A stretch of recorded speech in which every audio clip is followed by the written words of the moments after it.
The president's doctor, Sean Connolly, facing a barrage of questions during yesterday's briefing. He was pressed on both the president's health and inconsistencies in earlier remarks.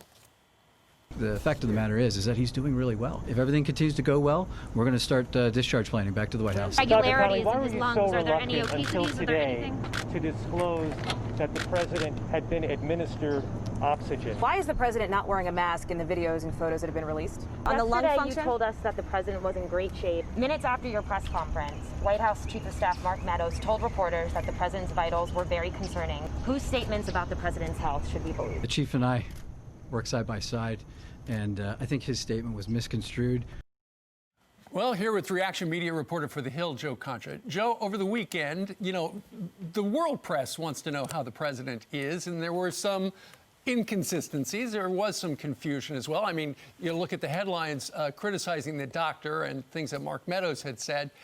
And I think ultimately people just want to know how the president is. What did you think?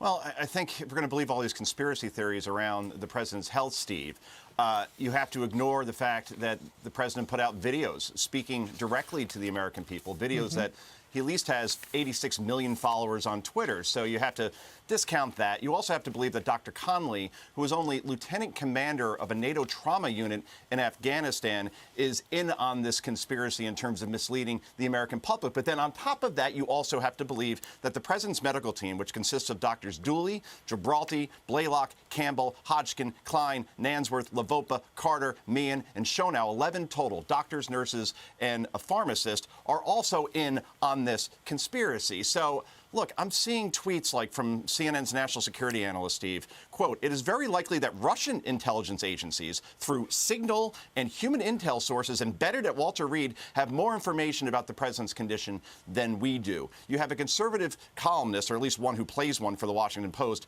tweeting 35 times over the weekend, Jennifer Rubin, that the president needs to be removed under the 25th Amendment. You have MSNBC asking House Speaker Pelosi if she's been asked about continuity in terms of succession of government. Should something happen to both Trump and Pence, is she ready to be president? So we're seeing this jumping ahead in conspiracy theories, not by everyone. There's been responsible reporting, but by some that is just beyond reckless in such a serious moment in a serious situation, Steve. Well, it is a serious situation because the president of the United States has a potentially devastating disease right now, and everybody wants to know the status of it. Of course, it seemed like he wanted just to show people yesterday, I'm doing okay, because he hopped in his armored-up Suburban and took a lap around Walter Reed yesterday. And the media reaction was, there was a lot of rage online that the president put the Secret Service agents in that vehicle at risk.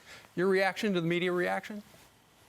They were wearing the proper PPE. They were, obviously, they have to be with the president at all times, right? So the president may even be discharged as early as today. So again, if the president is doing so horribly, then how can he go back to the White House? And the answer is the fact that the hospital comes to him. In other words, at the White House at all times, there is a full medical unit. This is according to the U.S. Army, full team of doctors, registered nurses, PAs, medics, and obviously the president's medical team. So they could even perform emergency surgery at the White House if need be. So yeah, the Secret Service is going to have to be around the president at all times. Obviously, they're taking the proper precautions. And for the president, again, he understands optics, to go out and to tell his supporters, not just outside the hospital, but the country and the world, that I think I'm going to be okay.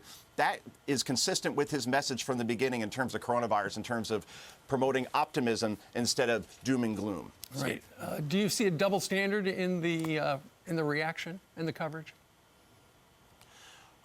I hate to say that, though, right? Because it should just be consistent all around. I'm old enough to remember September 12th of 2001, and you didn't have this whole hysteria around George W. Bush and blame game and everything. The country rallied together. The press was responsible in terms of reporting the facts and knowing what they know. Instead of what we see now, Steve, is you see doctors being interviewed who haven't even seen the president, haven't even diagnosed him, telling them what they think is going on, instead of listening to the doctors who are in the room with the president, Steve. Anyway, got to go. Got a car shopping thing to do right now. A Zuzu pup is on the top of the list, Steve, after the other one got stolen. Or maybe a Ford Festiva used, because I love Ford Festivas so We much. did hear that story about your car. All right, Joe, thank you very much. Yeah.